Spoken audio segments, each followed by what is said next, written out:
തോട്ടം തൊഴിലാളികളുടെ ക്ഷാമബത്ത വിഷയത്തിൽ തൊഴിലാളികൾ നൽകിയ ഹർജി ഡിസംബർ 9-ന് ഹൈക്കോടതി പരിഗണിക്കുന്നുണ്ടെന്നും അനുകൂലമായ വിധി ഉണ്ടാകുമെന്ന പ്രതീക്ഷയാണുള്ളതെന്നും തോട്ടം തൊഴിലാളികൾ 1981 സുപ്രീം കോടതി വിധിക്കെതിരായാണ് PLC കമ്മിറ്റി തീരുമാനമെടുത്തിരിക്കുന്നതെന്നും അതുകൊണ്ട് തന്നെ കോടതി ഇടപെടൽ ഉണ്ടാകുമെന്നാണ് വിശ്വാസം.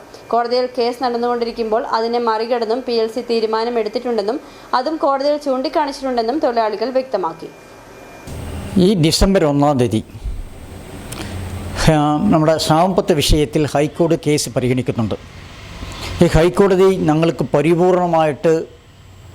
പരിപൂർണമായി ഞങ്ങൾക്ക് ഒരു വിധി പറയുന്നു വിശ്വസിക്കുന്നുണ്ട്. എന്തുകൊണ്ടെന്ന് വെച്ചാൽ 86 മേഖലയിൽ 1948 മിനിമം വേജസ് ആക്ടുകളിൽ 87 മേഖലയിൽ ആ 87 മേഖലയിൽ 86 മേഖലകൾക്ക് ക്ഷാമബത്ത നൽകിക്കൊണ്ടും ഒരു മേഖലയായിരിക്കുന്ന പ്ലാന്റേഷൻ മേഖലയ്ക്ക് മാത്രം ക്ഷാമബത്ത വെട്ടിക്കുറച്ചിക്കൊണ്ടും 1981 നവംബർ മാസത്തിൽ സുപ്രീം കോടതി വിധിച്ചിരിക്കുന്ന വിധിക്കെതിരായിട്ട് തീരുമാനമെടുക്കുന്ന വിധിയിൽ പറഞ്ഞിരിക്കുന്ന